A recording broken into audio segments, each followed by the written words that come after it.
Hello and welcome to Who Does Rolls TV. I am your host, Mike B. England is in the current state of the grip of a heat wave. It is probably about 32 degrees in here where I am at the moment. I'm late doing a video. I appreciate that. It was my little chap Isaac's birthday on Monday, so that kind of paid to be doing it then. So it is later in the week, and it's really hot. And yes, it's really hot. Anyway, moving on swiftly, let's go for some stuff. Let's have a think about what we've played, or what I've played. Yes, what I've played. What's Mike played? I really want to know what Mike's played. What you played, Mike? So what we played? I had another crack at Tapestry. I really enjoy Tapestry. I don't know what it is about it. It's overproduced. It is a little bit broken. It's a little bit unbalanced. Not so much broken, unbalanced, I'll say. I find the gameplay of the engine building thing, I mean, it's such an abstracted civilization game. It isn't really that. Essentially, my civilization in Tapestry we played the other day invented Amazon before language. We had delivery drivers, we had e-commerce, and AI, and all that. We've done all that. But we hadn't actually invented writing or anything, so it makes no sense. But so I made Amazon and did very well out of it. However, didn't score fully. But yeah, Tapestry I really enjoy. It's a great engine builder. I just like what it does. I don't know. It's quite simple, but it's got enough meat to it. It feels a little terraforming Mars, and I mean that in the barest sense of it, really. I mean, it's just some interesting mechanisms. The buildings don't really work because they're big and cool, but they don't look as cool as they should do, but they don't fit on the board. There's so much stuff that you go, but all of that, it still works very well. I really enjoy it. And it's the only stone game I own. It's the only one I've purchased, and I really enjoy it. And there you go. What can I say? It's definitely a Marmite Stonemaier game from all accounts. It looks very cool. And I'm enjoying it. So there you go. So I'm happy. So who cares? I'm just wet. I'm moist. I played Outer Rim, which is the Star Wars pick up and deliver game, kind of Star Wars Firefly. You go around with a hero, or kind of some of them third-tier heroes, but someone from the Star Wars, Boba Fett or Han Solo, Lando. They've got their own abilities, and you essentially level up your ship. You can buy the Millennium Falcon later on, and you fly around and you interact on the galactic map, and you do bounties and you do pick up and deliver stuff, and it's it's fine. It is okay. I do feel. I mean, I don't know what number of play I'm on with this now. Probably about 5th or 6th play, maybe more, I don't know. It does feel very lacking and it needs some more meat in it. It does need that expansion, which I thought they were going to announce at Gen Con, and as far as I'm aware, nothing was announced for it. They've kind of threatened it a couple of times. It just feels like it needs more to it. It's okay. It's not bad. It's Star Wars, kind of drags it over the line, the theming. But it's not an astounding game. It definitely feels, after the 5 or 6 plays I've had of it, that you really feel like you've started to really not see anything else there. You've seen everything it's got to offer. So it is something that is desperately in need of an expansion, I think, just to boost up those decks, give it a bit more meat, just a bit more ghost. It just needs something else going on. But yeah, so I would say if you're a really hardcore Star Wars fan, there's better Star Wars games out there. If you're desperate for that pick up and deliver Star Wars hit, then okay. But be aware that it does feel very limited in what it's doing. It's already started to feel a little tired. And other than that, we played Downforce, which I still love. Wolfgang Kramer's Downforce. It's from Restoration Games. It's a very simplistic racing game. It's a bit Camel Up-ish. You use cards with different numbers and stats for the cars. You play them out and they move that many places. But it's fun. I really enjoy it. I don't know. It's very light. You can play it in about 20 minutes, actually. And it zips along and it's entertaining and it's kind of cool. And there's a new track out for it soon. I think next month or late this month, there's a new track for it, which I'm very interested in, Wild Ride. But yes, Downforce, especially you've got families and young kids or whatever, or both game groups will play with, enjoy it. It's just a really light, simple but fun racing game. Really good at the end of the evening or start of the evening game. But yes, very much enjoyed that. So that is all of that, I believe. News. Well, talking of Tapestry, just today they've announced an expansion for Tapestry Plans and Plays, or Ploys. Plans and Ploys? Probably Plans and Ploys.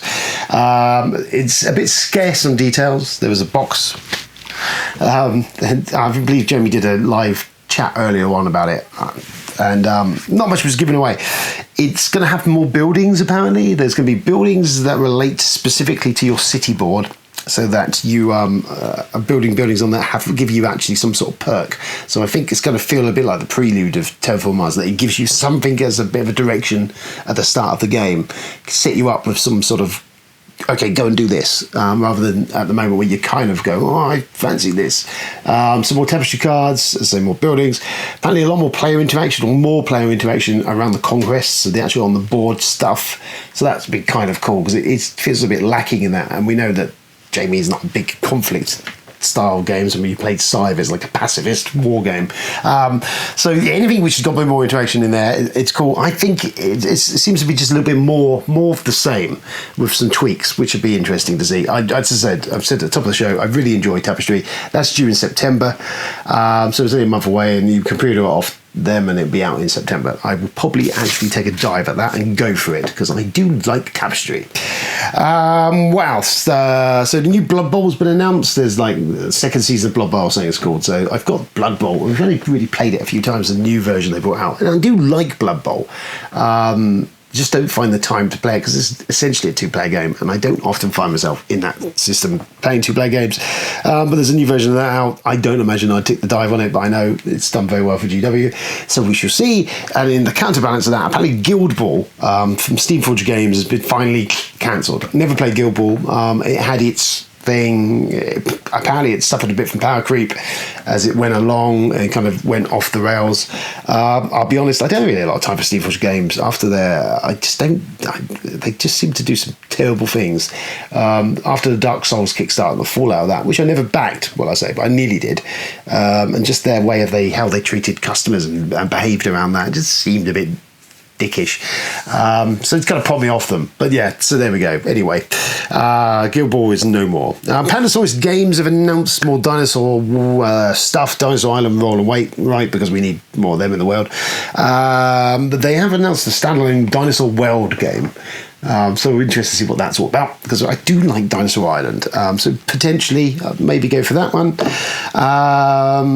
Where Humans Don't Belong. Yes, so Mark Chaplin, designer of Lifeform, and the Thing print to play and some other bits and pieces, he's been teasing some things for where Humans Don't Belong, which is his, I believe it's a solo player game of you exploring the outer reaches of space and encountering horrible shit that will probably kill you in short order, exploring derelicts and all sorts of stuff. So that's very cool, right up my alley. I do like Mark's stuff. I love the thematic, flavoursome sort of games he develops and designs, and the nice nods usually to geek culture.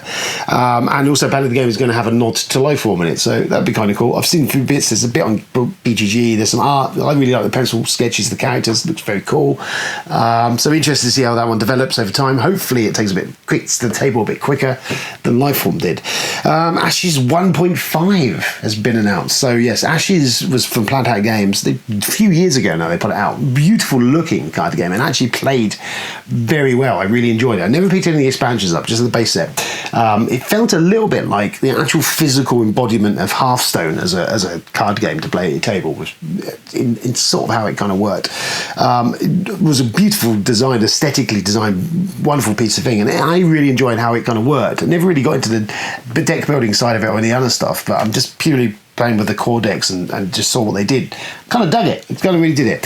So anyway, they've broke away from Asmodee. They're now back on their own, doing their own thing. They are revisiting Ashes as Ashes 1.5. All of that's had me excited. And then my excitement level kind of dropped off. They're basically teaming up with Team Covenant. And they're doing some sort of subscription model to get hold of it. You initially get a conversion pack, so that will, if you are owner of the original Tapestry, that game, Ashes game, you can upgrade it with this pack to be able to play the 1.5 version. And then the subscription model will give you bits as and when they come out. If they reach a high enough level of subscription, then they'll do it. Fine.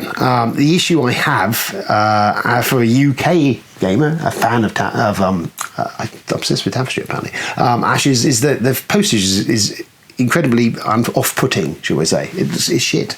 So I don't really know where they're going with this, because it's only really the US audience going to get in on this. I don't think it's going to retail, so I don't know. It seems a weird choice and a missed opportunity, and I'm in the middle of a video. That was the wife.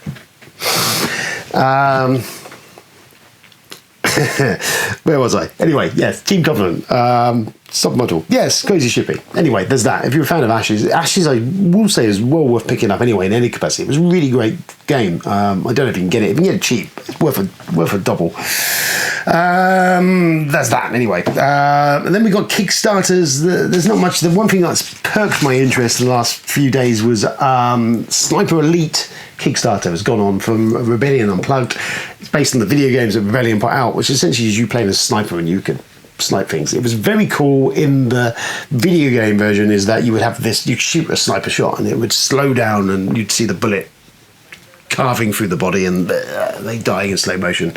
And obviously it was famed and for its bollock shots where you would shoot the bollocks off some poor Nazi minding his own business in slow motion, glorious technicolor.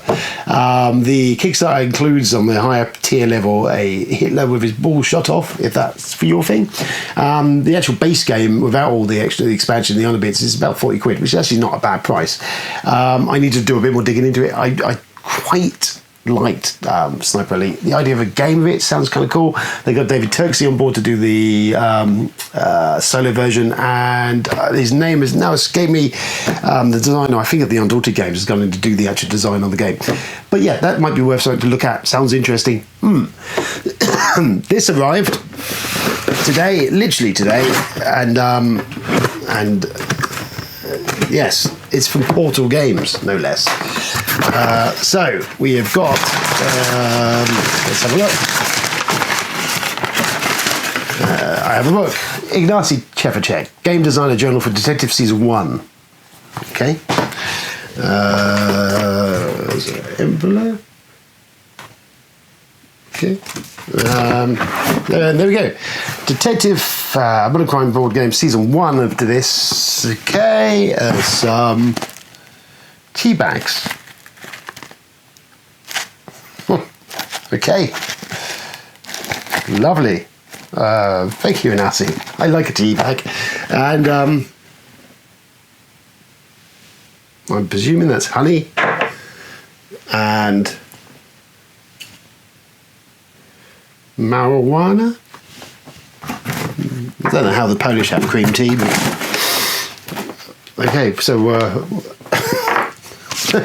so yes, Detective, a modern crime board game, Season 1. So this only comes with 3 cases. This is like a cut down version of Detective. I really enjoyed Detective when it came out. I did rather like it. It was quite a deep game. It was you doing your CSI vibes. You were kind of solving some cases. They ran over the whole of the campaign, so you had this kind of slowly building case and suspects reappearing and stuff, and quite a deep, really cool kind of idea to it. And I definitely, of playing the preview version and playing the version I eventually got, it had that real kind of cool, you're the detective stuff. It was really good. I really enjoyed it. The writing in some parts of it was a bit awful, laughably so, because Mickey have it, if I'm honest with you.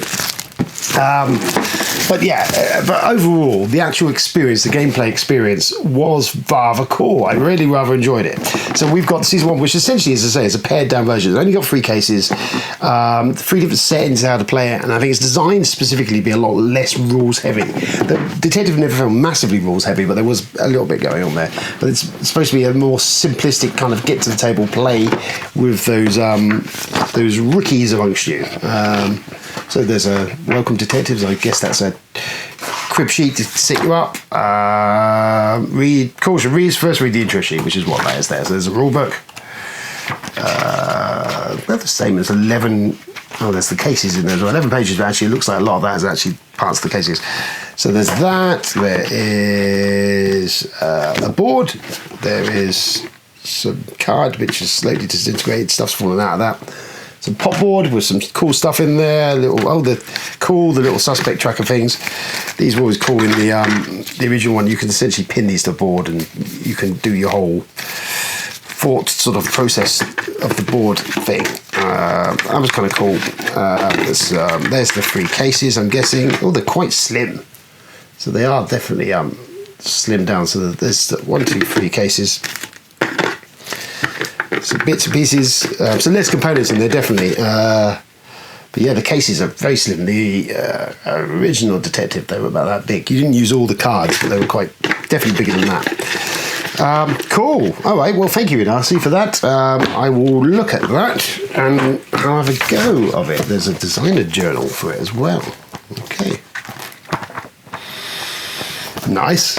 I like his up goes to tell stories. That's always quite interesting. There's a letter. Oh, I've got a letter from Greetings, Detective. In this parcel you'll find the items related to 3 new cases which you'll be assigned. Jolly good. This is Isis Spiel High Release preview early review copy. Standalone. This is boring for you, isn't it? If you consider reviewing this title, we kindly request to hold on any publishing of the official review content until September 1st. Oh, well, you've got a preview already then. Ahead of the September 17th release date. Okay, so there's there's a somewhat embargo on that I've kind of broken already. Awkward. So there we go. Detective Season 1. I will look at that. As I say, I really enjoyed that one. The original Detective, meatier version of the game, but I will definitely dive into Season 1 of that. It's very warm. Then, just for Charlie, I did pick up that GYO, the Death Stench Creeps. Charlie, in his comic book video, said that I would enjoy this, as it's got sharks with legs. Fish with legs is always kind of a thing. It does look kind of cool. I haven't had a chance to read it. Picked up on Amazon for like a tenner. Nice quality hardback book. Looks kind of cool. Like the art. Bit of manga. Give that a shot. As on your recommendation, Mr. Charlie. If it's rubbish, I shall be on your case, Milado. So that's it, really. That's it for this week. I'm sorry we're later into the week. It's really hot, and I've literally lost about half my body weight just sat here talking to this camera. So here we go. There is a couple of bits to drop. I've still got the Shadows of Kilforth review to drop. I've still got a few tweaks to do on that and pop that out. There is I'm just looking at this now, is the Techlandia game, which is kind of half, you may see some of it here, been played through the solo version. I just have a look and feel for that. It's kind of cool. And some other stuff, I'm sure. Well, now we'll have to look at Detective Season 1 and stuff. It's hard. It's too hard for this. So, yeah, cool. Thank you for tuning in. I'm sorry we're later this week. Hopefully it's going to get a little cooler. I'm not going to whinge too much because it'll be snowing within a fortnight. But I mean, for the time being, it's been lovely. I'm going to drink my tea, put some honey on something, and smoke a fat one from Ignacy. And I'll see you soon. Ta-ta.